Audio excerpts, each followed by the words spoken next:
on considère une fonction f définie sur un intervalle i qui est continu sur cet intervalle et qui vérifie la propriété suivante. Pour chaque x de l'intervalle, f de x au carré est égal à plus 1. Le but de l'exercice, c'est de montrer que soit pour tout x appartenant à i, f de x égale plus 1, ou alors pour tout x appartenant à i, f de x égale moins 1. Autrement dit, soit la fonction est constante égale à plus 1, soit la fonction est constante égale à moins 1.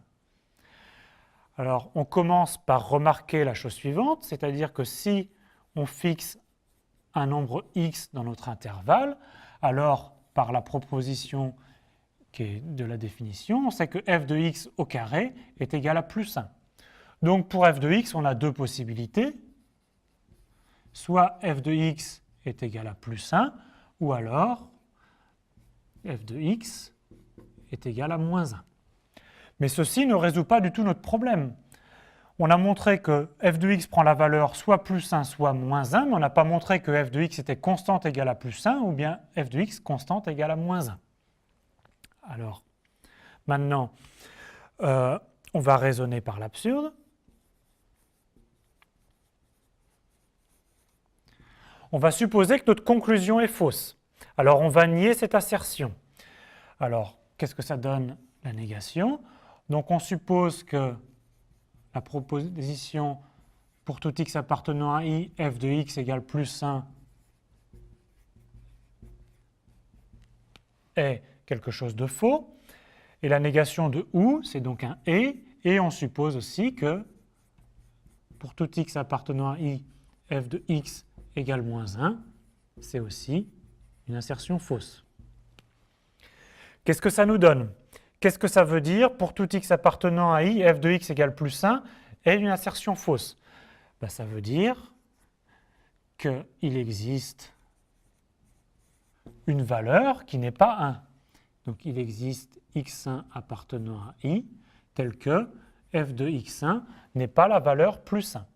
Mais si ce n'est pas la valeur plus 1, ben nécessairement c'est la valeur moins 1. Et de la même façon, on sait que la fonction n'est pas constante égale à moins 1, donc il existe une valeur x2 appartenant à i telle que f de x2 ne vaut pas moins 1, mais si ça ne vaut pas moins 1, nécessairement, ça vaut plus 1.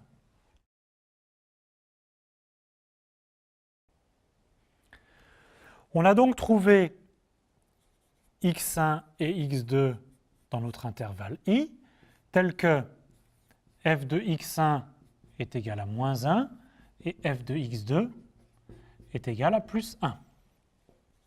C'est ce qu'on vient de faire. Maintenant, on sait que f est continu sur notre intervalle i, et donc, par le théorème des valeurs intermédiaires,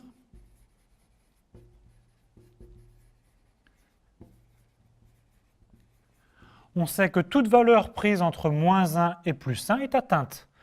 Donc en particulier, la valeur 0 qui est bien entre moins 1 et plus 1 est atteinte. Donc il existe x0 appartenant à i tel que f de x0 est égal à 0. On obtient tout de suite la contradiction parce qu'en effet, on obtient alors que f de x0 au carré, c'est 0 au carré, et donc 0, ce qui contredit notre hypothèse que f de x au carré doit tout le temps être égal à plus 1. Donc, qu'est-ce que c'est que notre conclusion? On a supposé que ceci était faux, on a obtenu une contradiction, et donc on en déduit que soit la fonction est tout le temps égale à plus 1, ou alors tout le temps égale à moins 1. L'hypothèse de continuité est essentielle, et sans cela, la conclusion serait fausse.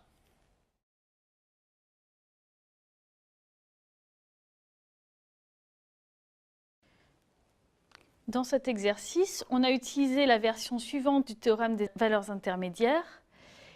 Si f est une fonction continue sur un segment AB, alors pour tout u compris entre f de a et f de b, il existe un c tel que f de c égale u. Autrement dit, f atteint toutes les valeurs comprises entre f de a et f de b. Par conséquent, si on suppose que la fonction f continue prend des valeurs strictement négatives et des valeurs strictement positives. Donc, par exemple, ici sur le dessin, f atteint les deux valeurs marquées, une strictement positive, une strictement négative.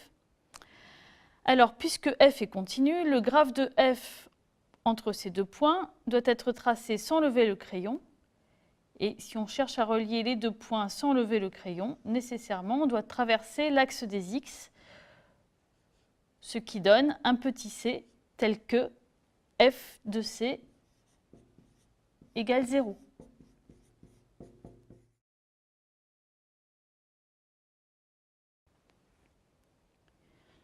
Comme application, vous pouvez chercher à montrer le résultat suivant. Tout polynôme à coefficient réel de degré impair possède au moins une racine réelle. Indication, vous pouvez regarder ce qui se passe en moins l'infini et plus l'infini, de façon à trouver un petit c tel que p de c égale 0.